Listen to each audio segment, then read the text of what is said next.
Bueno, aquí tenemos el panel y nuestra compañera que está allá un poco tímida. Vamos a tratar de iniciar en estos momentos un conversatorio y como un círculo de la palabra muy informal, muy entre compañeros y compañeras de colectivos y colectivas de lucha, pero también con un solo fin. Entonces aquí tenemos a Jorgito, mi amigo del alma de la Consti, que va a presentar y va a ayudarnos con la moderación de este espacio y pues también lo tenemos agendado para la poesía. Pero en este momento nos va a ayudar como a que fluya el espacio, como es su garantor de compartir la palabra. Entonces ahí vamos a ir subiendo a compañeros y compañeras que están abajito, pero bueno, vamos al menos presentándonos, sabiendo quiénes somos.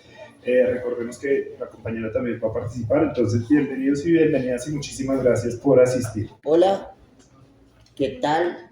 ¿Cómo están? 24 de febrero. En parte es lo que nos convoca y digámoslo de frente, nos convoca que un 24 de febrero del 99 alguien se inventó que una fuerza antimotines como el SMAT debía existir, mucho antes que la policía debía o no existir. Y sobre ese tema general vamos a hablar hoy, ¿no? Si dentro de nuestras posibilidades de exigencia está la abolición, el grito que algunos denominan utópico, la abolición de nacional, internacional, no sé, o hablar de reformas en unos términos donde tenemos un gobierno que lo prometió y que nos tiene, por decirlo de alguna manera, por ahora a la expectativa. Presentar aquí a la gente con la que vamos a conversar hoy. Entonces arranco por la izquierda, Mae, de la mesa de diálogo 911. Gente que se para a hacer memoria por el 9 de septiembre, masacre policial. Tenemos al compañero Gareth Sela, el compa fue de Escudos Azules, ahora sigue trabajando, sigue como una hormiga, dándole, también tiene mucho que decir sobre esto y tiene un trasegar. Es un ejemplo, es un camino que hay que escuchar, creo yo, sobre todo pensando en el futuro. Y la compañera que hasta hoy conozco a nivel personal, Valeria Bonilla, defensora de derechos humanos, primera línea, escuché de parada. Total. O parades, depende de tus pronombres. Parada. Cristian Mocao, por la izquierda. Cristian de Mocao, ahorita vamos a empezar hablando con él. Eric. La compa que dijo que era tímida, pero yo creo que no. Erika Prieto, compañera defensora de derechos humanos. Es que en realidad lo que pasa es que los presos de 3 cárceles del país entraron en huelga de hambre hace 4 días y solo hasta el día de hoy el Movimiento Nacional Carcelario logró sentar al director de política criminal, al director del IPEC y que se conectaran virtualmente todas las cárceles del país. Entonces estamos justamente en eso y ya estamos concluyendo, por eso estoy un poquito atrás, pero pues la idea sí es participar. No es que la pregunta es inicial, ¿cómo la ves? ¿Cómo ves la pregunta? ¿Hablamos de reformas o empezamos a hablar de otra manera? Digamos, en este lugar que nos concierne hoy, que nos recoge, bueno, pues la policía en su línea histórica, pues se ha creado obviamente para ejercer ciertos controles sobre la sociedad, ¿no? En la historia. Y pues digamos que en el contexto colombiano, la Policía Nacional de Colombia, pues obviamente está íntimamente cogida de manos con el contexto de guerra y pues con los grandes poderes que ha manejado este país. Y digamos que hoy las lógicas y las dinámicas que maneja este gobierno, el gobierno actual, siento que es referente a la pregunta que se ha debatido mucho acá, en otros espacios, si reforma o desmonte a un grupo especializado de la Policía Nacional, que es el SMAT. Siendo realistas, pues la reforma a la policía, ese es el tema más anclado a lo que hoy está representando el gobierno actual y a lo que está también pregonando muchos sectores de la movilización social. La reforma a la policía, en pocas palabras, solamente será una acción inicial y una acción superficial de lo que realmente la institución como tal necesita. De hecho, contigo pues hemos tenido varias conversaciones sobre la desestructuración de esa institución, y es una idea que también se la recogí al señor Yuri Neira, que está exiliado ahorita en España. Entonces, lo que podemos recoger en un corto plazo hoy, durante estos años, va a ser una reforma a esa institución, obviamente en aras y de cara a una desestructuración de la misma institución y de todas las lógicas que la policía ha tenido en torno a las dinámicas del país. Contextualiza un poco el combo. Al parecer, me da la impresión, usted me corrija, saben que hay que empujar a nivel de una reforma, pero consideran que esto es un paso, un camino. ¿Esto está suelto? Ya. Consideran que esto es un paso, quizá un camino o una manera de plantear que el problema es mayor y se puede plantear quizá de otros términos, y frente al desmonte, quizá que era otra palabra, un desmonte o una abolición internacional, proponer como otra en juego que recoge de otra memoria de dolores, asesinatos policiales, que es la palabra desestructuración, desestructurar. Epa, ahí vamos a ir como recogiendo ahí ese sentido. Mae, la pregunta general. Buenas noches para todos y todas. Pues nada, gracias por el espacio. Yo creo que pues para mí siempre va a ser como la exigencia de exigir lo que nos prometieron, ¿no?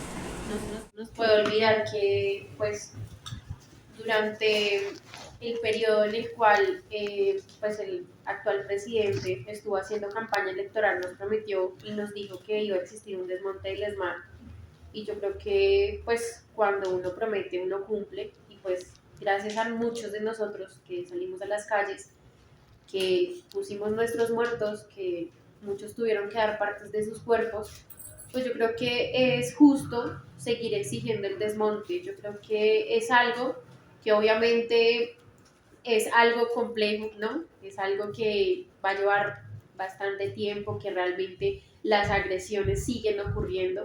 Hace poco otro chico nuevamente acá en Bogotá. Entonces, pues nada, mi postura es seguir exigiendo el desmonte. Se supone que Gustavo y que pues junto con Francia y todo este gobierno del cambio pues viene a generar como una seguridad para nosotros como víctimas y para esas personas que quedaron heridas. Pues yo creo que es seguir exigiendo el desmonte del ESMAD y pensarnos en una abolición total de la fuerza pública, porque pues realmente lo único que tenemos gracias a ellos es una banda criminal legal, que siempre les he dicho que para mí el ESMAD y la policía es una banda criminal legal, porque pues puede cometer cualquier crimen sin que exista realmente una justicia y una celeridad en los procesos. Mae, hay apoyo para fortalecer quizá las palabras, además de la mesa de diálogo, es de una organización que al igual que Mocao lastimosamente está creciendo.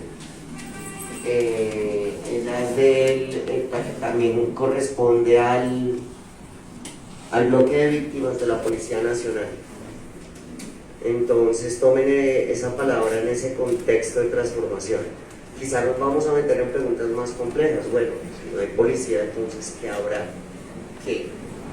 Porque es duro, ¿no? Es duro, y de una vez vamos pensando que en algún momento de este cuestionar vamos a llegar a esa duda. Sobre todo que de pronto ahorita voy a bajar sueños, que tal vez que bajar los sueños, pero hay que bajar en esos sueños porque eso nos dicen, ¿no? Eso nos dicen. Dale. Compa, ¿cómo estás? Bueno, buenas noches a todos y a todas. Yo soy Gareth Sela. Yo creo que me alegra siempre mucho estar en estos espacios porque igual como que yo ya vengo con un par de ideas, pero me vuelvo es con un montón, porque pues aquí como que no hay solamente las ideas de las compas y de los compas, sino pues también como todas las de ustedes que igual pues estaremos discutiendo a lo largo de la noche, ojalá con unas polas. Y eso pues me parece siempre muy enriquecedor. De hecho, de estos espacios alguna vez estuvimos con la red comunitaria trans ya hace unos buenos meses y hablamos de reforma, abolición, y ellas decían como es que no vemos qué es lo que hay que reformar. O sea, no entendemos qué es lo que hay que reformar, qué es lo que se puede reformar, si a nosotras nos acosan, nos violan, los policías nos llevan, nos caen, etc. Y yo no lo había pensado hasta que las escuché. Y desde ahí yo dije, no, pues si la lucha de ellas es la abolición, yo creo que también nos tiene que tocar todos porque es efectivamente, sí, no hay, en un principio parecía que no hay algo que reformar, sino precisamente que abolir. Ahora, entendiéndolo a través de las compañeras de la red comunitaria trans, lo que entendí era que para mí ese es el gran propósito, ¿no? Para cambiar la sociedad como la excusa. ¿Qué necesitamos para que no haya policía? Entonces ahí como toca empezar a hacer todo un cambio profundo y estructural en toda la sociedad, una sociedad que está controlada por el castigo, por el poder, por ejercer poder sobre alguien más, ¿no? Porque digamos, pues para que esto pase tiene que haber muchas condiciones dignas, ¿no? Techo, salud, comida, estudio, un montón de razones que digan no necesitamos la policía, que la policía debe ser una necesidad, porque a mí en verdad sí me da mucho miedo como ir en Transmi o en donde sea y saber que la persona que está a mi lado, de no ser porque hay policía y cárcel y una ley y penas, me mataría o por ejemplo a las compas las violentaría sexualmente, ¿no? Qué miedo tener que saber que en la realidad de esa persona adentro hay una posibilidad de ejercer violencia y pasar por encima sobre los otros a menos de que hubiera una forma de control externa sobre sí. Entonces mi apuesta sí es para que haya una abolición policial, pero precisamente que vaya a un autogobierno, ¿no? Que cambiemos tanto, que hayan tantas condiciones para aprender, para formarse, para vivir en tranquilidad, con los estómagos llenitos, con afectos por todas las personas que desconocemos, ¿no? Como que yo quiero a esta persona que está aquí a mi lado y no la conozco y la respeto. Entonces, pero yo creo que esa es como una apuesta que yo tengo de aquí a si llego a los 80, 90 años, ver un poquito como de avance en eso. Por ahora creo en la reforma policial, no creo que sea reforma o desmonte, toca reformar la policía completa y eso tiene que incluir el desmonte, porque si desmontamos solamente el SMAT, lo que pasa es que la regulación ya sea de la protesta o de ciertos conflictos, pasaría a ser manos de la policía y a mí me asustaría mucho que pasaran cosas como las del 911, el 9S, que si la policía regula la protesta y demás, pues empieza a matar a la gente, salga con sus chaquetas al revés, salga a matar con pistolas y demás, entonces tiene que ser todo, ¿no? Una reforma policial que incluya el desmonte del SMAT, que sea realizada con las víctimas, que sea realizada con una democracia participativa, no tanto representativa en un principio, donde participemos las víctimas, la sociedad civil, las defensoras y defensores de derechos humanos, los comunicadores y las comunicadoras populares que también fueron violentados durante el marco del paro de una forma tremenda por la policía, de la forma en la que no es violentada RCN, Caracol, Semana, etc. Los abogados y las abogadas, e incluso en un principio también policía, sobre todo como de nivel raso, ¿no? Digamos, no es secreto que la policía para adentro también es profundamente racista, clasista, machista, ¿no? No hay mujeres en toma de decisiones, no hay mujeres en el poder, las personas que empiezan de abajo no tienen posibilidades de ascenso. No es que estemos tratando de pintar una policía incluyente, pero digamos que es un paso en un principio para que si no es violenta hacia adentro, pues eso se exprese con cero violencia hacia afuera, hacia la gente, hacia la ciudadanía. Y sobre todo creo que no vamos a ver reforma ni desmonte si no nos lo tomamos como nuestra agenda, es decir, esto tiene que ser una agenda de la juventud reclamando reforma y desmonte porque no va a pasar, porque hay un estado profundo, es decir, no es como que ese pinche Petro no quiere hacer la reforma, es que esta gente lleva tanto tiempo anclada al poder y a los gobiernos que están totalmente adentro y están impidiendo que todo pase. No firman cosas, no dejan que nada pase, entonces pues nos toca peleárnosla también y que sea agenda de la juventud y que sea representada por la juventud hasta que finalmente digamos, bueno, tenemos una reforma y luego seguiremos más y más hasta que ya no haya policía. Bien. Acá una mirada un poco más a largo plazo. una apuesta también no solo al cambio legal que ve necesario, pero también lo ve como un fenómeno cultural que implica, y él lo sabe, un largo plazo y un cuestionar interno de otras violencias de parte de la policía. Es un llamado también muy a todos, ¿no? No solo a la policía. Que matar el tombo que tenemos allá, quemar un poco. Sí, no tenía el micrófono, pero dijo que tenemos que matar. No digo que no, pero dijo, hay que matar al tombo que llevamos dentro. Valeria. Muy buenas noches para todas y para todos.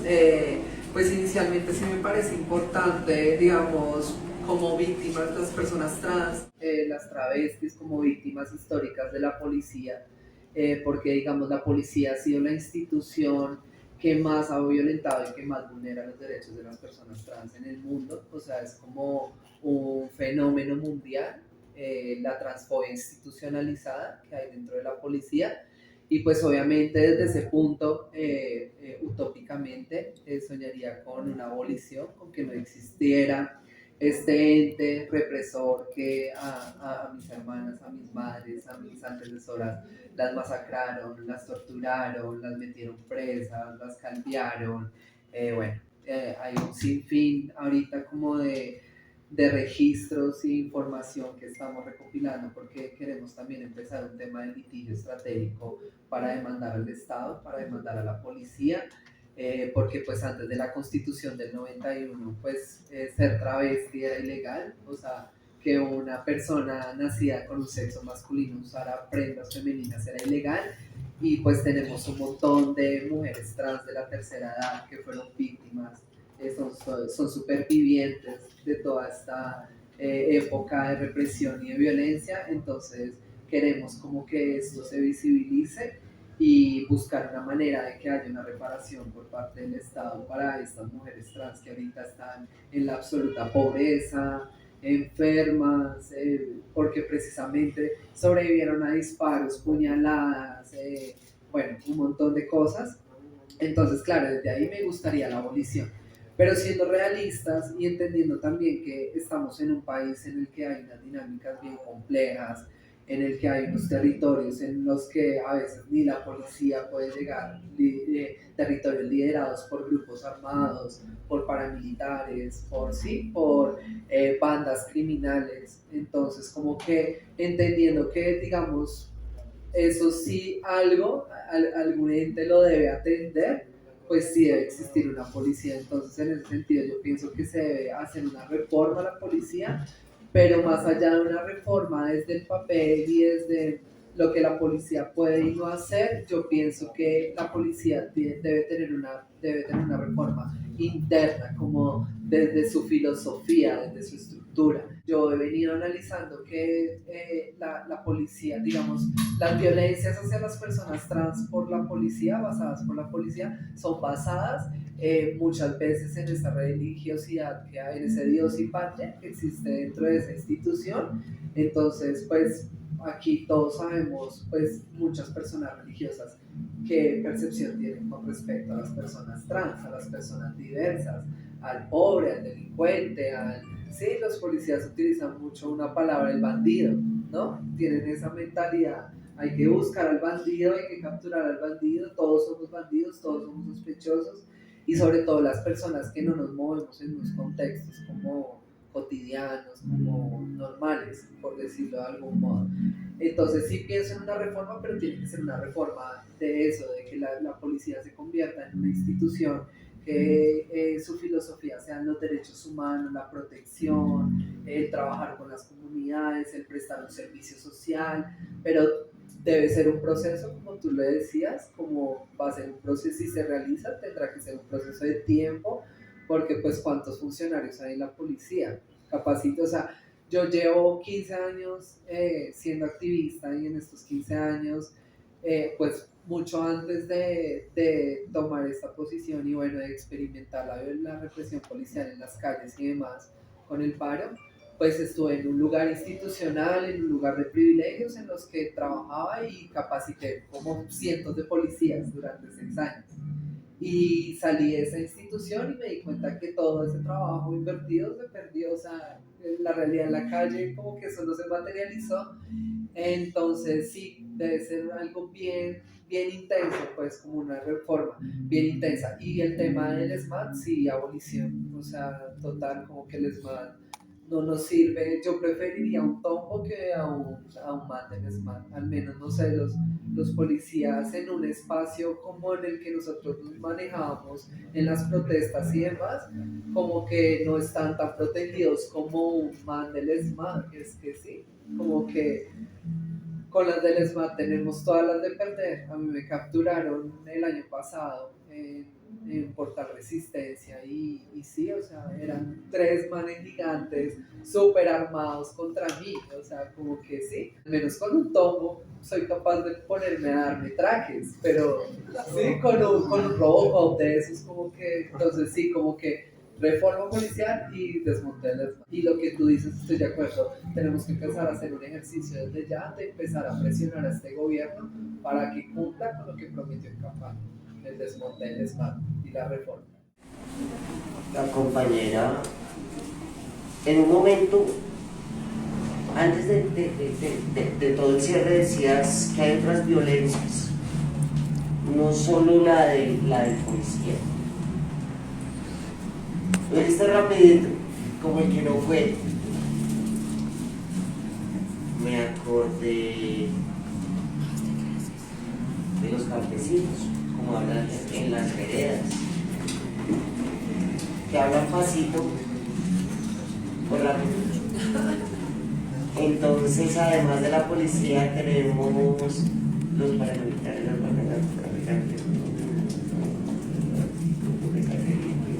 fuerza, tercera fuerza, ¿cierto? Y estar activos, no es solo la policía. Hay una mirada, y ya relaciono con el final, que nos lleva a otra cosa que también está en las palabras de Garet, y es que no es solo la policía, y es que al parecer hay una visión. La compañera no dijo la palabra con la que más se me conoce el término, el enemigo interno. El enemigo interno. Y el enemigo interno eres tú, pareces deseos. Compañera, aprovecho, es que estoy echando hora porque no me voy a ver. Hágale, que todo bien. Pero quiero hacerle una pregunta. Hay una pregunta que le quería hacer a Erika, que se la voy a hacer a otra persona. Algunos de ustedes no sé qué se animan. Pero compañera, usted también menciona algo. Las abuelas trans. Generalicemos un poco también una forma de supervivencia que ha tenido la población del trabajo sexual, donde han estado expuestas a esta violencia, como el estudiante, como manifestante, como las personas de estratos populares en los barrios, violencias muy acumuladas. Solo por aclarar, la prostitución no ha sido una opción para las personas trans, ha sido la única opción. O sea, porque las personas trans históricamente, o sea, nosotras ni siquiera estamos por dentro de la pirámide social, o sea, con eso les digo todo. O sea, nosotras estamos por debajo de los habitantes de calle, de los usuarios de drogas, de los criminales, de absolutamente todo. Y por eso es que hay tanta discriminación y tanta violencia hacia las personas trans, y por eso es que la expectativa de vida de las personas trans no supera los 33 años, que cada vez disminuye, o sea, en vez de aumentar, disminuye, y pues es súper grave porque todo sigue igual, como que las personas trans seguimos teniendo barreras de acceso a todos nuestros derechos.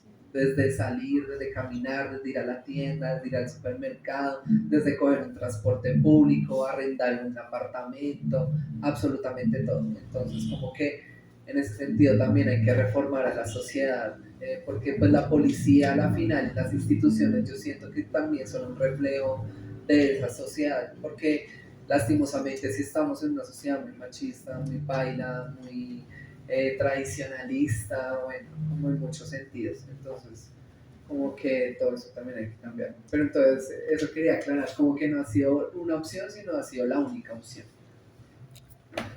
El que quiera.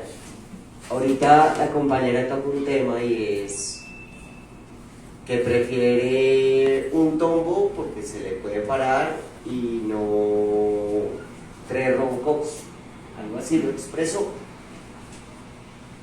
Pero yo digo, así con maña. Ah, bueno, desmontamos el SMAT, pero por ahí hay policía Robocops, ¿no? Está la Foodies. Yo en mis lives le digo el Foodies, como que le heredo algo de el SMAT. Pero entonces está la Foodies, el SMAT, el policía, el... Sí, Neto. Entonces, pero antes de meternos en unos actores más duros, quiero que bajemos esto a algo técnico. Como quiero bajar ahorita lo del Ministerio del Interior, de Defensa, de Paz. Pero quiero meternos a algo técnico. Existe un FUDIS, que es una antimotivis de la policía. Está en la policía, cuando hablamos del desmonte, y está afuera. Y la han fortalecido. Este gobierno heredó un fortalecimiento del anterior y al parecer no le molesta. No voy a decirlo afirmativamente. Pero me gustaría que hiciéramos, si a alguien le gustaría hacernos una diferencia entre el SMAT y el FUDIS y cómo ve esa cuestión, para que la gente entienda algo que está pasando hoy en día. Porque es que decimos SMAT, SMAT, SMAT y SMAT. Y va y no lo quitan, y de un momento a otro sacan un decreto que dicen, ah bueno, todos los agentes que eran SMAT van a integrar la FUDIS. Y quedamos todos mamandix, así como quedamos cuando nos cambiaron el nombre de SMAT a UNDO, Unimundá, la Unidad Nacional de Diálogo, me hago entender. Entonces sería bacano si alguien se anima, guiño guiño, que nos dé un contexto más técnico para diferenciar estas fuerzas y poder ver un poco más el monstruo. La diferenciación es que el protocolo hablaba de que hay una atención a la movilización y va desde el diálogo hasta ya la última instancia, que es el SMAT. Entonces se hablaba de gestores de convivencia, gestores de diálogo para entrar al momento, para intentar calmar la situación, y si no se lograba, la FUDIS entraba como antepenúltima opción para contener, así como para, bueno, ya echen para allá. Pero estoy muy de acuerdo contigo, lo fortalecieron. Antes la FUDIS era chaquetas verdes y un escudo, pero creo que el fortalecerlos es como entrar inmediato a la confrontación, porque ellos llegan y ya no hay diferencia de quién es SMAT y quién es FUDIS. Ellos ahora llegan con gas lacrimógeno y lo lanzan y tienen las mismas funciones que el SMAT, solo que pareciera que es como un protocolo como que lo hacen para cumplir un protocolo que no existe, porque la primera atención siempre es el SMAT, siempre es el escuadrón móvil ante el mínimo bloqueo, ante la mínima situación que pueda salirse de control para ellos. Antes sí había una diferencia grande entre los dos, que era, pues no tenían armaduras, no tenían armas, incluso veíamos situaciones en que la propia FUDIS decía, pero nos están matando, mandando a que nos maten. Ahorita se les mata, yo creo. A veces nos han dicho algunos policías, porque para todos y todas yo soy defensora de derechos humanos y tengo una relación institucional un poquito más cercana que cualquier manifestante, y muchos dicen que se están formando en el escuadrón móvil. Entonces pareciera que es un actuar de ellos. Es la transición de la FUDIS al SMAT, y antes salía mucha fuerza disponible herida en movilizaciones porque no estaban protegidos por nada. Entonces yo creo que es como esa transición que se da con el SMAT hace muchos años, que antes tenían un bolillo y un uniforme y ya ahí los quemaban y pasaba todo lo que pasaba, hasta que dijeron no, tenemos que fortalecerlos para mostrarlos más asesinos. Y yo creo que eso es lo que está pasando con la policía en general. Si nos descuidamos, al Tongo del CAI, que no es Foodies, lo ponen Robocop. Y todo esto entonces somos nosotros peleando para que no usen un uniforme y un gas y un tipo de arma. Creo que no. Y así es como mucha gente cree que entendemos la reforma, pero creo que estamos viendo que hay otros aspectos, así como nos muestran las participaciones. Voy a volver a romper un poquito el protocolo como a mí me gusta. Me gustaría que alguien en este momento de verdad manifestara una pregunta. Yo quería pues poner en el debate lo que decían que era la propuesta de Petro, que Petro la explicó muy bien, digamos, en el debate que dio en Caracol, que decía como por qué utilizar el SMART en una problemática de carácter político.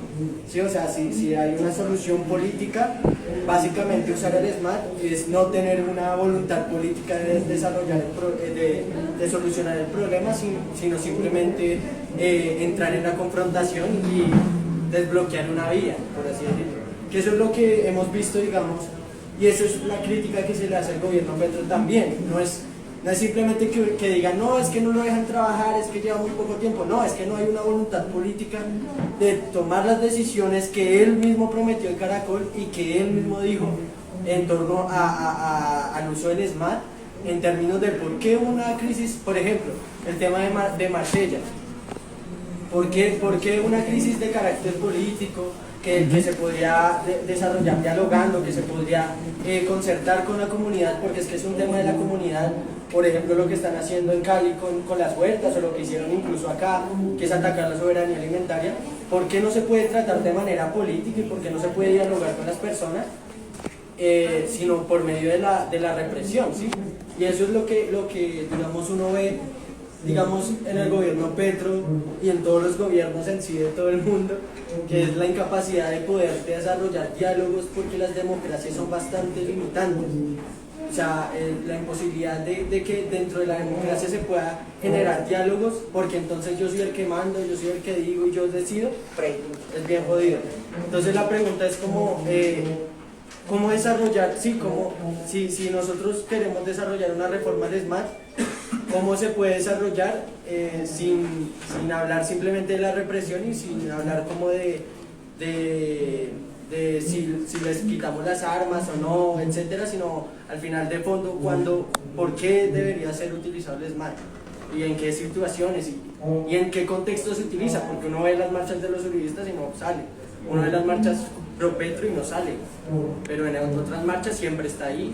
O sea, siempre está ahí, incluso antes de que, o sea, el protocolo, como decía la compañera, no existe. Primero que todo, lo que dice el compa es demasiado cierto, ¿no? Y en algún momento en el acuerdo de paz que hablaba de eso, es decir, cuando nosotros salimos por razones políticas y que nos repriman, pues es supremamente antidemocrático y violento, y es no reconocer la voz de una población o una comunidad o una persona. Yo creo que parte del problema también, o más allá precisamente, es que no siento que solamente el desmonte del SMART pudiese resolver unas cosas de fondo, y es que yo creo que a nosotros nos une mucho el tema como de la movilización y demás, pero yo creo que incluso la compañera aquí nos puede hablar en su momento. Y es que pues no hay solamente brutalidad policial en el marco de la protesta, ¿no? Hay brutalidad policial racista, hay brutalidad policial LGBTIQ más fóbica, hay brutalidad policial machista, brutalidad policial clasista, ¿no? Si vemos el informe de temblores que sacó en el marco del paro de los traumas oculares, que se llama Tiros a la Vista, pues vemos las condiciones socioeconómicas de la mayoría de las personas a las que le dispararon, ¿no? Entonces aquí hay como unos problemas muy graves de clase. Entonces, pues, ¿qué es lo que podemos hacer? Pues va a seguir sonando muy utópico y tal, pero es que es nuestra agenda, digamos, los violentados y las violentadas somos nosotros y nosotras, ¿no? Si nosotros nos quedamos como esperando a ver si los congresistas y tal pasan como los proyectos, ellos están presionando ya otras reformas que al menos en este año no va a ser la policial, porque son también muy importantes, pero no nos podemos ir sin reforma policial. Y dentro del marco de ya lo que hablamos de las protestas, y creo que lo estaba tratando de decir ahorita, creo que lo contempló en algún momento el acuerdo de paz respecto como a la protesta social, y era que hubiesen lugares de diálogo, mesas antes, después y durante la movilización, ¿no? Como que todo el tiempo nos podamos reconocer como seres políticos que tienen ideas políticas, que tienen una ideología que debe ser escuchada y que debe ser tenida en cuenta. Ahora, lo que yo he visto dentro del marco de este gobierno es que se han abierto algunos espacios, digamos, es más fácil encontrarse de alguna manera con, al menos cuando hemos hablado de presos o de traumas oculares, hemos podido encontrarnos con algunos ministerios o con algunos asesores o asesoras de ministerios y demás. ¿Pasa algo de fondo? De momento no. O sea, de momento no ha pasado absolutamente nada. Entonces, pues bueno, ahora no nos podemos quedar con que, bueno, ahora no se escuchan, sino, bueno, ahora no se escuchan y toca exigir más, porque pues si nos quedamos con que nos están escuchando y que nos están recibiendo en la casa de Nariño de vez en cuando y ya podemos decir una que otra cosa, pero al final de cuentas no pasa nada, es lo que algunos compañeros me decían que ya como espejitos, ¿no? Como que nos están cambiando oro por espejitos, ¿no? Entonces uno llega a ciertos lados y es como, wow, estas paredes, wow, estas sillas, ¿no? Eso me cuero. Entonces, de repente pues hay que tener muy presente eso, que lo decía el compa también de Scud ahorita cuando estábamos viendo el corto, ¿no? Como una mirada como juzgadora un poco hacia la institucionalidad, que es bastante cierta, ¿no? Como en qué momento uno se empieza a creer eso y empieza a creer que ese es el fin es llegar a estas casas, a estar rodeados de mármol, o el fin es el poder popular, ¿no? Y el poder popular, ¿dónde está? Ya como en las casas, o está en la calle, ¿no? Está en la calle, en la olla comunitaria, en la reforma. Entonces, precisamente, yo creo que lo que podemos hacer es tomarnos la agenda y decir y exigir de aquí hasta que se haga, que se genere la reforma a la policía de la manera más popular posible. Entonces, esto va a tener que incluirlo a su merced, tiene que incluir a todas las personas y a todas las voces de una forma distinta, porque precisamente, o sea, yo no puedo ir allá a decirle a la policía como, no venga a ser racista, ¿no? Pues vaya, escucha a las personas a las que usted golpea y discrimina por su color de piel. Entonces esas personas tendrán que ir a hacer la reforma y esto tendrá que nutrirlo. Pero sin duda, ahorita no está siendo parte de la agenda del gobierno, al menos este próximo año, ¿no? Y ya lo que están pensando es en negociarse un montón de cosas, ¿no? Las elecciones que vienen de alcaldía, consejos y demás. Y pues esto no va a pasar, sino pues metemos nuestra agenda en todos los espacios, en la calle sobre todo, para que haya una movilización popular que defienda esto, más allá de cómo lo convocaba Petro, como la movilización popular que defienda su reforma, nosotros defendiendo nuestras reformas popularmente, porque la democracia vendría siendo en un principio eso, nosotros participar dentro de esto, porque la representativa ha fallado un poco, ¿no? Digamos, no nos están representando algunas personas ya. Entonces yo creo que nos toca hacer esa agenda desde las calles, los barrios, en la calle, ¿no? Como que es chévere a veces estar aquí y tal, pero como sentarse en la calle, en el barrio, preparar una olla comunitaria, vegetariana, vegana, lo que sea, y sentarse a hablar y qué proponemos, va a ser importantísimo, ¿no? Como nosotros ejerciendo poder, nosotros siendo poder popular, nosotros tenemos el poder de reunirnos, hablar y generarnos ideas y unas propuestas, y estas son, y si no las van a escuchar, entonces bueno, nos movilizamos, y estas son, no las van a escuchar, bueno, lanzamos un par de cosas, y estas son. Así hasta que finalmente pues sean tenidas en cuenta, o nosotros construyamos sistemas allá adentro, nos tomemos el poder popular. Yo literalmente acabo de entender todo lo que dijo el compañero pensando el 24. Perdón, es mi maña interpretativa. Debemos presionar, debemos encontrar el camino, pero en esa forma de presión no es toda igual. Nos habla de un fortalecimiento y de un diálogo y de ver si entre nosotros la tenemos clara de qué queremos. Entonces, ahí hay muchas ideas que quedan de cómo volver a construir el diálogo entre nosotros, entre nosotras, para llevarlo a otros lugares de incidencia. Pero creo que el compañero escapó a la pregunta. Y estará, no, yo soy todo rayado, es que vengo a manifestación todos los días, entonces estoy rayado. Y creo que el compañero escapó a la pregunta y se la voy a repetir a la compañera Erika, de pronto tiene algo que decir. Pero a nivel de propuesta, ¿qué podríamos decir así muy pequeño, así no suene soñador? No sé, no importa, este espacio es, creo que hablamos los dos lenguajes, 3, 4 lenguajes. ¿Sí quedó claro? Más o menos. Bueno, pues pedirles disculpas ahí por estar en dos espacios, pero realmente pues, las políticas de libertad creo que son los que peor llevan del bulto en esta sociedad. Bueno, frente a lo que tú dices, definitivamente hay que plantear una cosa muy concreta, y es, nos mintieron, ¿sí? En campaña nos mintieron, incluso en el discurso de posesión nos mintieron. Ni están libres las personas que protestaron, que son los que los montaron donde los montaron. Porque yo, por ejemplo, cuidaba los votos en el equipo jurídico de escrutinio y les aseguro que si ellos no tuvieran miedo a un estallido nuevamente, se hubiesen robado otra vez las elecciones. Entonces, lo primero es eso. Ya, adicional, plantear, bueno, entonces, ¿qué hacer? Yo lo que considero es que debemos creer en las formas propias de los pueblos.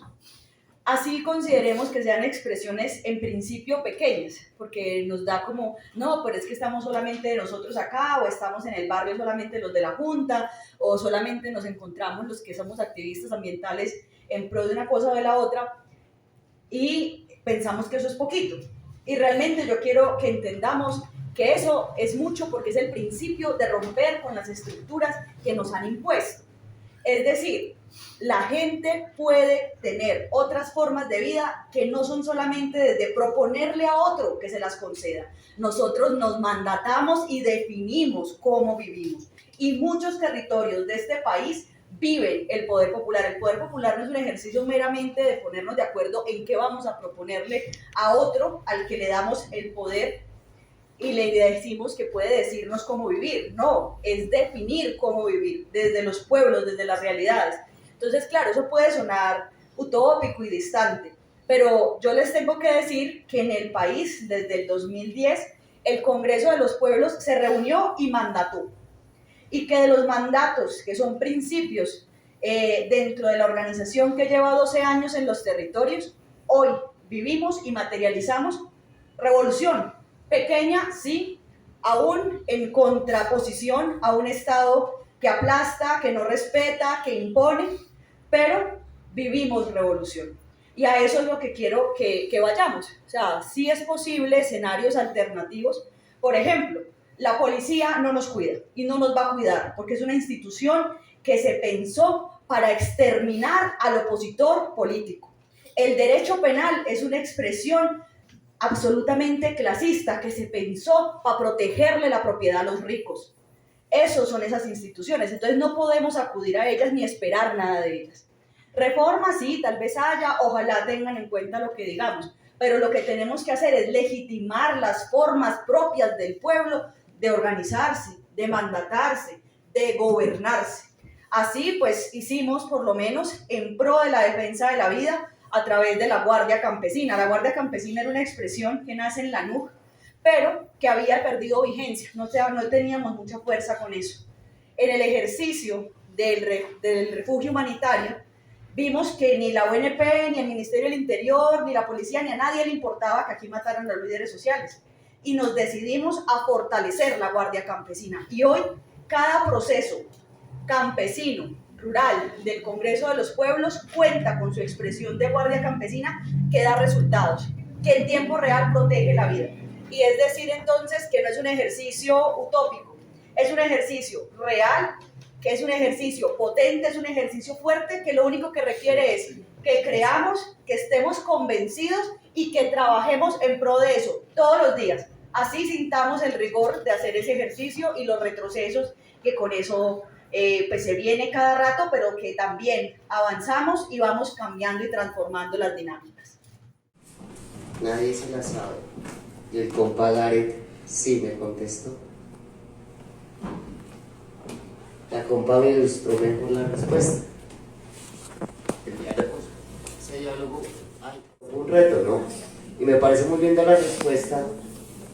Yo estaba esperando, claro, es que uno estaba de pronto esperando que le dijeran a uno, debe ser gestores de diálogo de chaquetada roja, o secretaría de gobierno chaquetada blanca, o me hago entender. O tiene que llegar el ministro, viceministro de Justicia, a un tropel en las Américas para que dejemos de tropelear, que eso pasó no hace mucho. Ya estoy entendiendo la respuesta. No está allá, porque cualquiera que llegue allá va a hacer lo mismo. Gracias. Es que un brutico para entender esto. Claro, el compa sí me respondió. ¿Alguien quiere preguntarle algo a alguien? Me gusta. Aquí en el panel podemos ver que hay diferentes tipos de víctimas, ¿no? Quienes todos han sido víctimas de una u otra forma de la policía, del ESMAD, cualquier ente de la fuerza pública. Mi pregunta es, ¿cómo harían ustedes? O sea, nosotros vemos en el contexto actual que hay muchas personas que no tienen ni idea que en Colombia existe violencia policial y es muy difícil poderles llegar. Ustedes como víctimas que han estado en diferentes contextos, a todos, ¿cómo harían ustedes para llegar a esas personas que no son conscientes de la violencia policial desde el ámbito en el cual ustedes están actualmente y en el ámbito en el cual ustedes se desempeñan?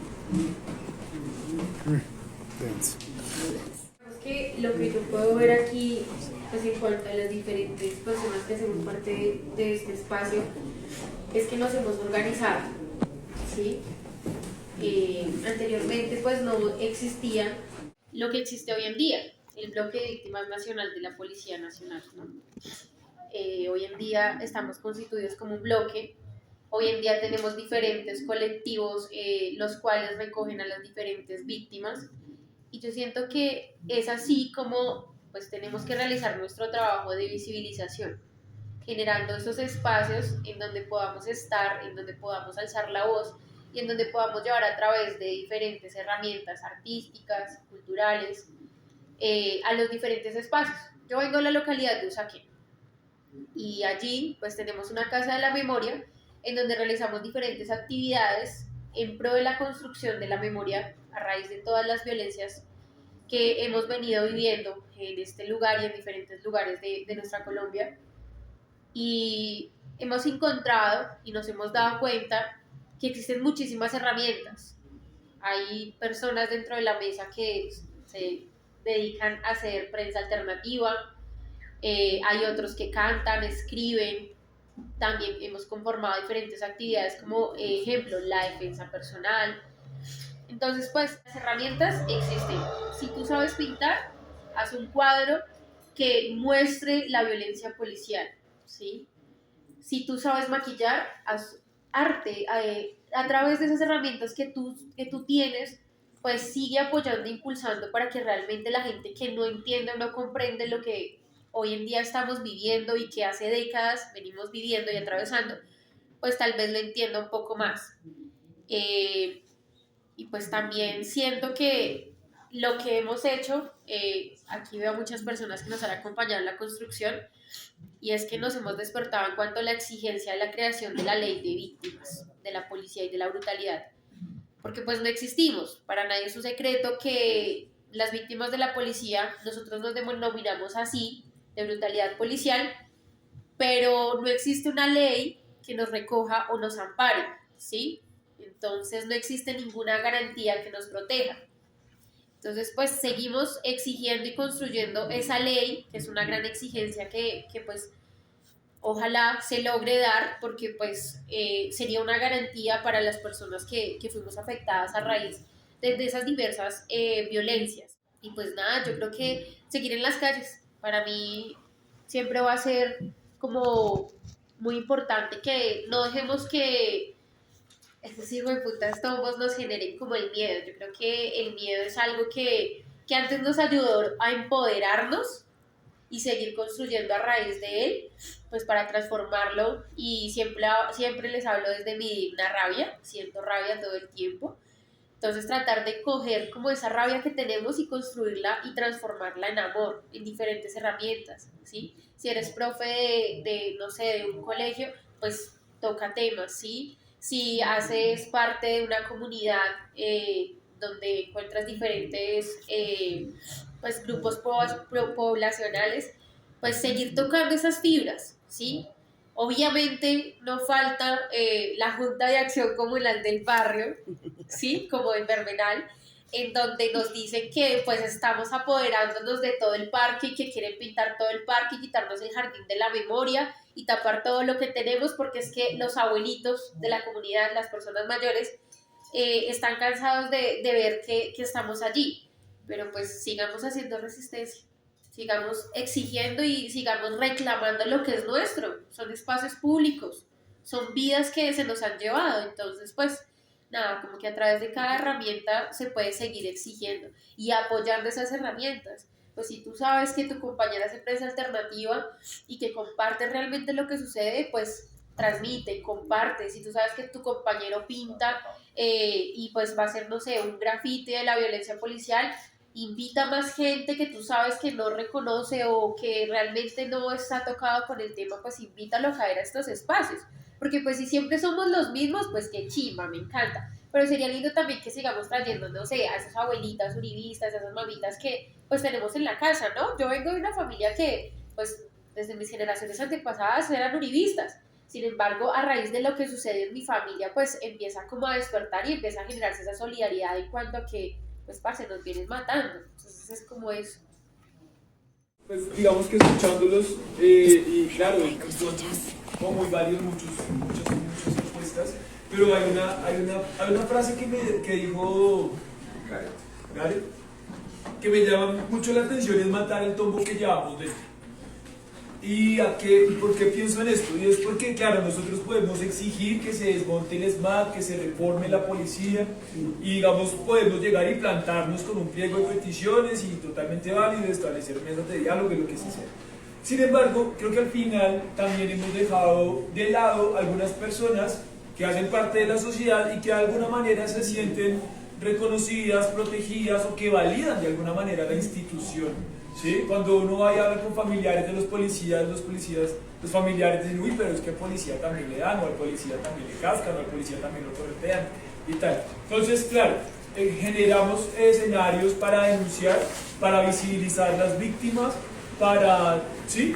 Pero creo que un reto también para nosotros es, y claro, hablábamos de unas apuestas largas, pero ¿qué propuestas, no sé si pedagógicas o de construcción, se pueden desarrollar que vayan más allá de simplemente visibilizar y dejar de hacer ejercicios de resistencia, sino de empezar a generar procesos de construcción de entrada más humanos y que efectivamente también maten al tombo que llevamos dentro? Porque si yo le digo a la viejita que seguramente se siente segura con el tombo, dice, no, es que hay que tumbar al tombo, la viejita dice, pero ¿por qué? Si es que yo siento que el tombo mío es tombo, ¿por qué? ¿Cómo establecer esos diálogos y las construcciones? Porque podríamos estar siendo igual de impositivos. Y por ahí. Bueno, digamos que en este contexto que nosotros habitamos frecuentemente, hay una frase que es como una placa, ¿sí? Y es ni perdón ni olvido, que es en el tema y en el gremio de las víctimas de abuso policial. Digamos que esa frase fue el mensaje mayúsculo que se dio los días 9 y 10 de septiembre de 2020. Digamos que Bogotá dio esos días, no solamente porque la policía asesinó a Javier Ordóñez, sino porque había un cúmulo de odio y un cúmulo de cosas en la mente de muchas personas que muchos agentes de la policía le hicieron a muchas personas. Entonces por eso se exacerbó la violencia durante esos días. Yo creo que ese ejercicio de aceptar, de asimilar y de perdonar es un ejercicio transitorio y que eso abarca muchas acciones, muchas actividades y muchos proyectos desde las mismas víctimas que se han querido organizar ante esta problemática, como más allá de la institución, la fuerza pública, la policía, sus familiares, porque ellos también han odiado y odian a personas que en movilizaciones les han hecho daño a sus familiares. Entonces es un ejercicio transitorio que se va a dar obviamente pues con muchas coyunturas. Lo que nosotros ahorita como bloque de víctimas y también lo que hace Moncao, pues es un ejercicio de sanar desde nosotros mismos, obviamente sacando a ese imaginario de uniformado, de policía o de figura de odio que hay dentro de nosotros, para obviamente dar un paso a la aceptación y a que haya un ambiente de convivencia, o que algún día una de las mamitas del bloque de víctimas o una víctima de trama ocular tenga la capacidad de hablar y de construir con la mamá de un teniente que asesinó o mutiló a su hijo. O sea, ¿sí? O sea, son como las dos caras que se puedan encontrar en una sola mesa. Yo creo que ese es un ejercicio fundamental y que eso se va dando transitoriamente. Desde las víctimas, hablo desde mi orilla, ¿sí? Nosotros pues, y desde Mocao hacemos ese ejercicio, ¿sí? Las juntanzas, las actividades de memoria, hacer memoria y hablar de memoria es una catarsis y es un acto de sanación también, ¿sí? Pintar el mural de alguien que ya no está con nosotros, o un compañero que perdió uno de sus ojos o que lo desaparecieron, pues es reflejar y elevar ese proceso de perdonarse también a uno mismo, y de que tú vas por la calle y va el familiar de esa persona que está ahí en ese mural y ve a ese policía y no lo va a atacar o no lo va a insultar o ni siquiera va a tenerle como un mal pensamiento, ¿sí? Entonces eso es un ejercicio transitorio, y yo creo que el ejercicio de la memoria es una propuesta que desde el bloque de víctimas se ha propuesto hacer. Este tema es muy nuevo, ¿sí? De las víctimas de abuso policial se hace su génesis en el 2021, pero es que esto ya venía desde el 99, la creación del SMAT, y de ahí para atrás. Entonces tenemos una tarea transitoria para el tema de hacer memoria y generar perdón nacional. Yo quisiera agregar, tenemos que tener en cuenta que nos han obligado a llevar este trauma y ese dolor de una forma muy hueputa, ¿sí? Porque más allá de la revictimización que le realizan a uno, está encontrarte con que tú no tienes ni siquiera derecho a un apoyo psicosocial, ¿sí? Entonces yo creo que es algo que realmente yo lo hablo muy desde mi digna rabia, y parce, es que perdonar y llegar a pensarnos en poder estar frente a frente con esa persona y no sentir odio es algo muy difícil, ¿sí? De pronto esas actividades que se puedan realizar y que se realizan, como lo dice Cristian, es que seguimos en las calles generando diferentes actividades, más allá de la resistencia, son encuentros en donde hablamos sobre una reforma, en donde volvemos a tocar cantidades, porque pues para el Estado somos una cantidad, son tantas víctimas, pero en donde seguimos recordando sus nombres, ¿sí? Y pues yo creo que si se logra el tema del desmonte y de la reforma, pues esta obligación o estas cosas pues no nos tocarían solamente a nosotros. Yo creo que el Estado tendría que intervenir para saber tratar a esos familiares de la policía y a esos tombos que piensan que ellos son necesarios. Porque pues así como nos ha tocado a nosotros solos vivir y comer mierda con el dolor, pues yo creo que el Estado en su momento tendrá que hacer actividades de socialización, pues para que también la gente que no ha entendido por qué no es necesario un ESMAD, pues lo vaya entendiendo. El tiempo está afanando un poquito. Nosotros pues somos de marcha, siempre jodemos al tiempo. Nosotros somos de marcha, siempre, pues es que hay que ser necios, ¿no? Entonces, pero si falta, yo quiero una pregunta especial para Valeria. Personalmente creo que para que haya una reparación, para que haya el desmonte del SMAT, tiene que haber una verdadera reparación. Digamos, con la compañera, pues claramente pues ya nos dijo que claramente la represión que tienen nuestras compañeras trans no es algo de un día, un mes, sino es algo de hace años. Que tú personalmente, ¿cómo crees que para tu comunidad sea esa verdadera reparación para que empiece ese comienzo, ese inicio para el desmonte del ESMAD o la reforma a la policía? Pues es una pregunta súper difícil porque pues no depende a la final de nosotras, ¿sabes? Nosotras obviamente lo que hemos hecho es sobrevivir en la sociedad, en lo que nos han permitido abrirnos caminos, digamos, ahorita ya la mayoría de mujeres trans como que hemos podido, sí, ir a la universidad, trabajar en otros temas, como que cada día nos incluimos más dentro de la sociedad, pero igual, como que sí, las barreras de acceso igual siguen, igual en los trabajos, como que las personas trans yo siento que somos personas de segunda categoría y sobre todo las mujeres trans, porque es que no somos discriminadas por ser trans, sino por ser mujeres. También, o sea, vivimos con toda esta presión de lo que es ser mujer, de lo que es moverte con una identidad femenina, ¿sí?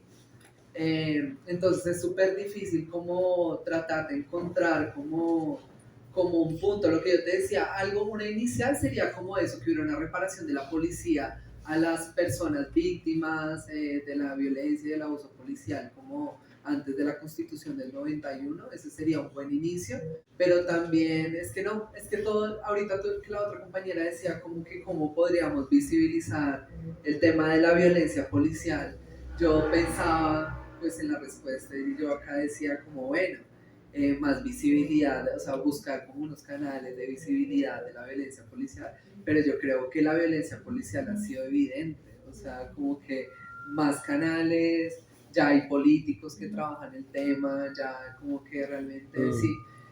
Yo personalmente pienso hacer un ejercicio este año, como aspirar a un cargo de elección popular, porque me parece que si las personas trans no llegamos a sus espacios de toma de decisiones, no vamos a ser nunca tenidas en cuenta.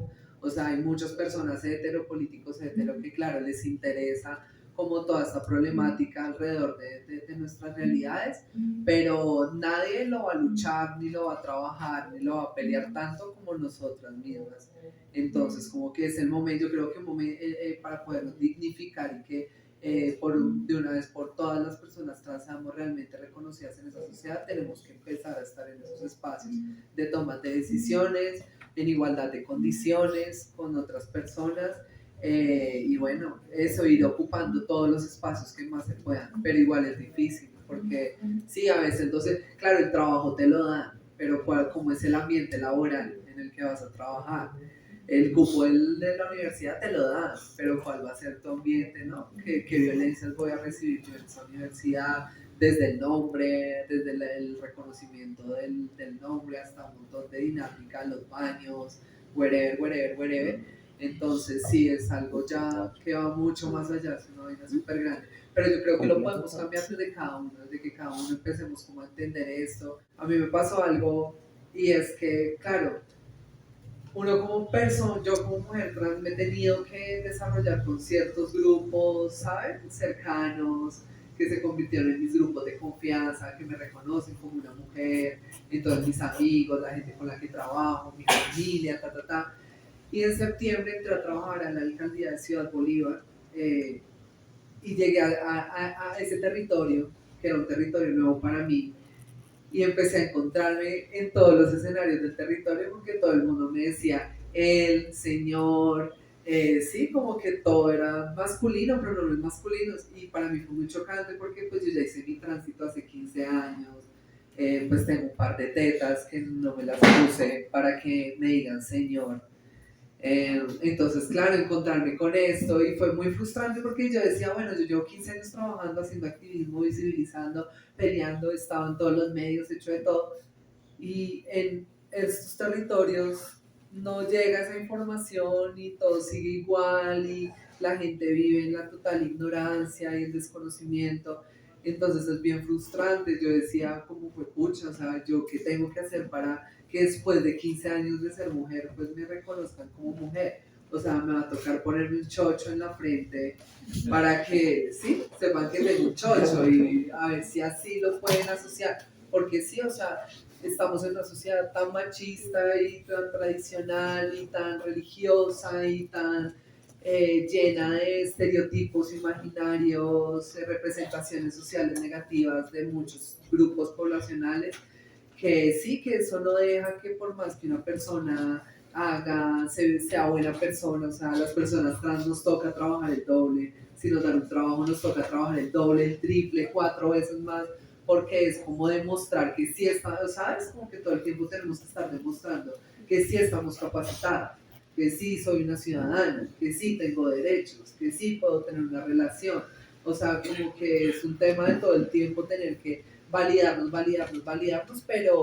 pero como que a veces los prejuicios de la sociedad pues siguen pesando más. Entonces, pues nada, yo creo que esto va a cambiar con los años. Yo siempre lo he dicho que puede que yo llegue a viejita y esté así arrugadita, ya a punto de que me dé ya la senil y no van a haber cambios, o sea, van a seguir muchas cosas igual. Pero seguramente en 100, 150, 200 años puede que esos cambios sí se cosechen, pero es un arduo camino y ha sido un arduo camino. Yo creo que ya, pero él mismo es el que me dijo que... No, hágale, no, usted la palabra, todo bien. Si no, tú eres el que tiene preguntas. No, pues por ahí había palabras, y este cierre, encapsulemos los que estamos acá sentados, una palabra y ya cómo sigue la actividad esta noche, ¿listo? Pues por una palabra me refiero a respuesta, palabra. Acá. Es decir, tienes revolución. No. Lo puedes expresar y cerramos con revolución. Bueno, pues ahorita pues tengo como muchas preguntas alrededor de cómo transformar. Yo llevo un poco más de 12 años en la lucha, en la calle, habiendo visto de todo y equivocándome, más que todo equivocándome. Y una de las cosas fue tratar de explicarle a otro que no creyera en la policía, que no creyera en las instituciones e imponerle mi pensamiento, mi verdad. Y resultó mucho más sencillo dejarlos relacionarse directamente con esas instituciones. Y en ese ejercicio acompañarlos, con paciencia, con persistencia, estar ahí y permitirles vivir directamente ese desconcierto de esas instituciones idealizadas que nos han traído desde el colegio, la televisión y demás, y la realidad. Y estar ahí para mostrarles quiénes somos. Y quiénes somos es un asunto bien importante de cara a construir este proceso. Y es que incluso con esos que hoy nos ven y nos señalan, estamos en el mismo lado de la historia, somos los explotados, ¿sí? Y tenemos entonces que ver cómo generar conciencia. Yo creo que la transformación principalmente será a través del amor. Yo soy víctima de muchas formas de la policía. Yo soy defensora de derechos humanos y todo el tiempo recojo relatos de agresiones. El relato más difícil que me tocó recoger fue muchos años después de que ocurriera, encontrar la descripción de mi papá, de cómo lo torturaron en la 5ª Brigada, ¿sí? Y escuchar eso, pues escucharlo no, porque luego lo asesinó la policía cuando yo tenía 6 años, pero leer cómo él era un estudiante de la Universidad Industrial de Santander que quería transformar este país y que por eso tuvo que pasar por un ejercicio de tortura y persecución que lo llevó a convertirse en la persona que fue, en el rebelde que fue. Y pues mirar el ejercicio acá cuando decimos, por ejemplo, los avances que hemos tenido. Es que en la primera ley de víctimas, porque acá incluso no se reconocía a las víctimas de ningún conflicto, no se ha reconocido nunca a las víctimas del Estado, ¿sí? Y a mi papá lo mataron en condición de indefensión con 6 tiros en la espalda en un barrio del sur de Bogotá, ¿sí? Entonces, decirles que cuando yo me entero de eso, lo primero que yo pienso es que quiero matar a quien mató a mi papá. Y ese pensamiento me duró 5 minutos aproximadamente, porque luego entendí que si él no se quedó conmigo, que si él no me crió, siendo yo, como me lo dejó en una carta que me entregaron 13 años después, la expresión viviente de su amor, es porque amaba profundamente a este pueblo. Y que el motor de la lucha es el amor, que el motor de la transformación es el amor, que insistir, persistir y nunca desistir está ligado es al amor, porque el odio decae con el tiempo, pero el amor por este pueblo, por la transformación, por acabar con la condición de explotación, es un ejercicio que estará siempre, que nos irradia, que nos habita y que nos permite compartir con otras y con otros. Entonces decirle que lo que hay que hacer pues es insistir, persistir y nunca desistir, acompañar los procesos que haya que acompañar, en la paciencia que haya que tener. Cada quien aquí se va a encontrar con las instituciones que lo habrán de defraudar y estar ahí para traerlos a este camino y lograr, porque estoy segura que lo vamos a lograr, la revolución.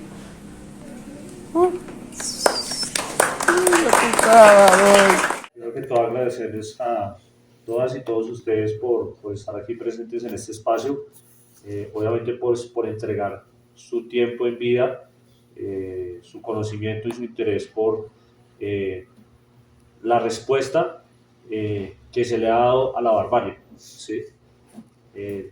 Aquí, en una gran juntanza, nosotros y nosotras hemos confluido en una palabra muy bonita que es la memoria, ¿sí? Por las personas que ya no están con nosotros, por las violencias latentes que las víctimas de abuso policial han o tienen que vivir durante toda su vida.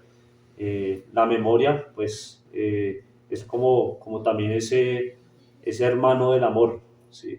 Porque cuando una persona que no vivió esa situación o ese flagelo se hace al lado tuyo o se convoca contigo, es saber de que hay memoria y que dentro de esa memoria hay amor, ¿sí? Entonces, aquí nosotros con este nuevo tema, que es, como les decía anteriormente, es muy nuevo para el país, el abuso policial, que ya lo estamos sentando en muchos sectores del país como tal, es mantenerlo, ¿sí? Es la etapa cero de empezar a visibilizar y obviamente a llevar a todos los sectores de la sociedad en un país tan polarizado, llevar este mensaje de fuerza y de impacto de que aquí están las víctimas de abuso policial y que están ejerciendo un acto de memoria, que esto va a durar durante todas nuestras vidas, ¿sí? Porque así lo hemos decidido hacer, y que dentro del espacio y dentro de lo que entendemos como memoria, pues ahí vamos a encontrar, como les decía, la sanación, ahí vamos a encontrar un camino que puede ser hasta reivindicativo, a veces sin necesitar obviamente la respuesta de un ente estatal. Yo creo que con la juntanza popular y con los ejercicios de memoria, pues vamos a sentar pues una base de una justicia y memoria. Bueno, pues es como un poco difícil llegar a concluir tanto dolor, pero para mí es seguir sembrando esas semillas. Pues todo lo que hacemos hoy se convierta en una semilla que reguemos día a día, para que esa semilla en algún punto nos brinde ese fruto que necesitamos y que deseamos. Que no dejemos de echarle agüita, de darle amor, de avivarla, de darle ese calor y ese fuego que necesita esa semilla para seguir creciendo, y que siempre pensemos en el futuro que queremos dejar. Tal vez, como lo decía la compañera, nosotros no podamos vivir cuando ya no exista la policía o cuando el ESMAD realmente no exista, cuando las violencias no existan, pero van a existir generaciones de nosotros que tal vez lograrán vivir en ese país y en ese mundo tan anhelado por nosotros y nosotras. nada, no pierdan como ese amor. Yo creo que la compañera Erika habló tan bonito y parce, el amor es la base de todo. Si no hacemos las cosas que hacemos cotidianamente con amor, pues no las hagamos. Sigamos en la resistencia y no olvidemos que pues nos siguen matando y tenemos presos políticos en estos momentos. Que no haya existido una abolición. Ya.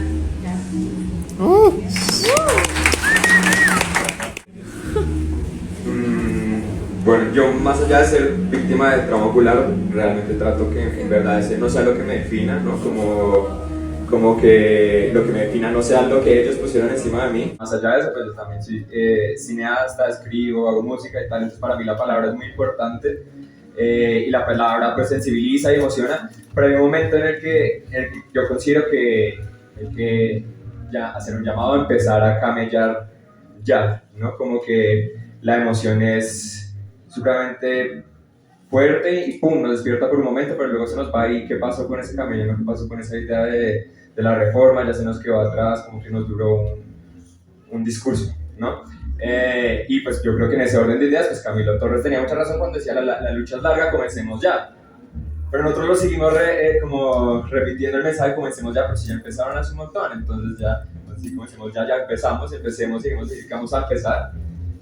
Y dentro de esto, ya para hablar como de cosas o lo que yo creo que podemos empezar a hacer o la invitación a hacer, pues es entender que hay varios escenarios de disputa, ¿no? Y para mí este problema de la policía pues es muy importante pues porque me atravesó toda mi vida, pues de aquí para siempre, digamos, yo probablemente no vuelva a ver toda mi vida, ojalá que sí.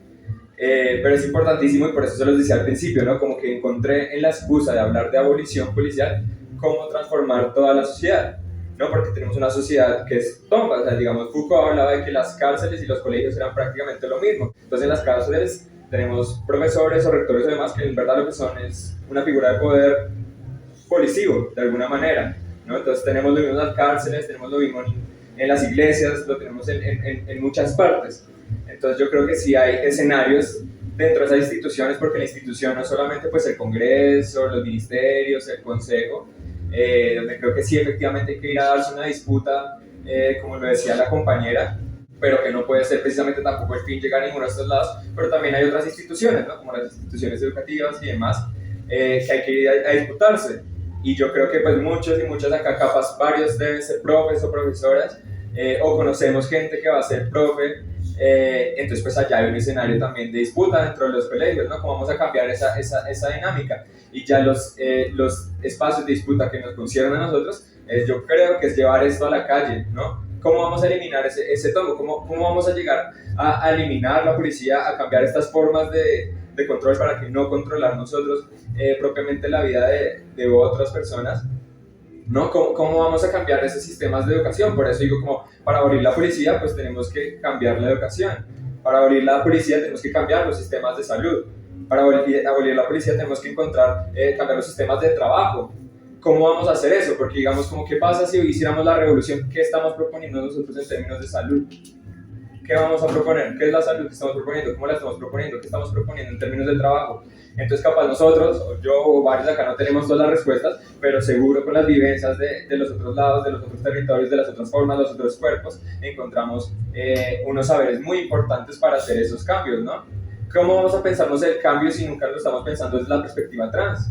¿No? ¿Cómo acceder? ¿Cómo es el trabajo? ¿Cómo es el acceso al trabajo de las personas trans? La compañera ahorita nos decía algo, nos contaba unas experiencias que no son ajenas a nosotros. Y dentro de eso, pues precisamente toda esta construcción pues tiene que haberse, sí, una disputa en la institución, pero una disputa en la calle de diálogo, de formación de todos y todas juntas y sobre todo, pues sí, precisamente de empatía y amor y reconocer. A mí nunca la policía me violentó, ni me pidió papeles en la calle hasta que decidí enfrentármele. ¿Por qué? Pues porque era un hombre blanco, cisgénero, heterosexual, que no le incomodaba al sistema. Entonces pues tenemos en algunos puntos que reconocer, sí, tenemos unos privilegios, pero hay algo que le está doliendo a esa persona y eso me duele a mí. Cuando violentan a las compañeras, pues eso me tiene que doler a mí. Tenemos que crear espacios precisamente seguros porque si están violentando a las compañeras, a los compañeros por sus condiciones de raza o lo que sea, nos tiene que doler, entonces tenemos que ir a hablar, tenemos que construir y tenemos que ir a aportar algo. Nosotros aportaremos un poco desde lo que nos dolió la policía, el trauma ocular y demás, pero hay unas vivencias que son densísimas, que no están siendo escuchadas y que saben mucho mejor las respuestas, que saben las respuestas desde el territorio, desde la vivencia y precisamente desde la participación, más allá de la representatividad. Entonces yo creo que mi invitación sería eso, ir a darse toda la disputa en todos estos escenarios, pero mientras tanto nosotros imaginarnos estos escenarios e irlos creando para que cuando llegue el momento de la revolución decimos, bueno, esta es nuestra propuesta de mundo de aquí en adelante y así vamos a vivir y la construimos todos y todas juntas y todas. Bueno, yo de antemano quiero agradecerles por el espacio, por haber tenido en cuenta como mi voz, mi experiencia, como lo que vine a expresarles. Y pues acá nos quedan varias reflexiones, ¿no? Una es que estamos ahorita bajo el gobierno del cambio por el que todos apostamos, lo que la compañera decía en cierto momento, o sea, este gobierno llegó a gobernar gracias a todo lo que fue la movilización social y el paro nacional y todo lo que sucedió, o sea, sin todos nosotros que pusimos nuestros granitos de arena, que nos paramos con un escudo, que hicimos una olla comunitaria, que pintamos, que cogimos un megáfono, no lo hubiéramos hecho, pues hoy no tendríamos este gobierno. Entonces así mismo tenemos que exigirle al gobierno que cumpla con lo que prometió, que cumpla con el desmonte del SMAT, que cumpla con la reforma policial. Y pues ya tenemos acá una agenda en común que debemos trabajar para lograr que eso sea posible, que el gobierno cumpla, y pues espero verlos en otros escenarios más adelante y pues acá el 24F a marchar. Voy a retomar un poquito de todo. Amor, organización, más amor y más amor y más amor, revolución. Hay mucho de palabra de cambio también en el compañero Gareth, de comprensión de diferencias, compa. Y pues parte de esta eficacia es decir que 24 de febrero, ya lleva 24 o 25 años existiendo el SMAT. Tenemos una semana de agitación. Yo no les quiero decir aquí de cuántos han matado y cuántos ojos han quitado y todos esos datos. Averígüelos, tía, averígüelos, Simón, publíquelos en redes, muévalos, salga, grafitea a la calle, ponga los papeles. No espere que otro haga la tarea. Tenemos una semana, todos y todas los que nos sumamos a esta exigencia legítima por todos los lados, los del desmonte más utópico y los de la confianza electoral democrática en un gobierno que lo prometió. Llamemos más gente, cada uno desde nuestras capacidades, desde la eficacia, desde el amor. Que ese día hagamos la gran apuesta de que todas y todos volvamos a casa, pero la mala para la tomba, la mala para el SMAT, hagamos la tarea, 24 de febrero, sin olvido, y todos juntos, mi voz, la que está gritando. Mi sueño, el que sigue entero, y sepan que solo muero si ustedes van aflojando, porque el que murió peleando vive en cada compañero. Por nuestros muertos, ni un minuto de silencio, toda una vida de combate. ¿Hasta cuándo? Hasta siempre. ¿Hasta dónde? Hasta la victoria. Hasta la muerte venceremos.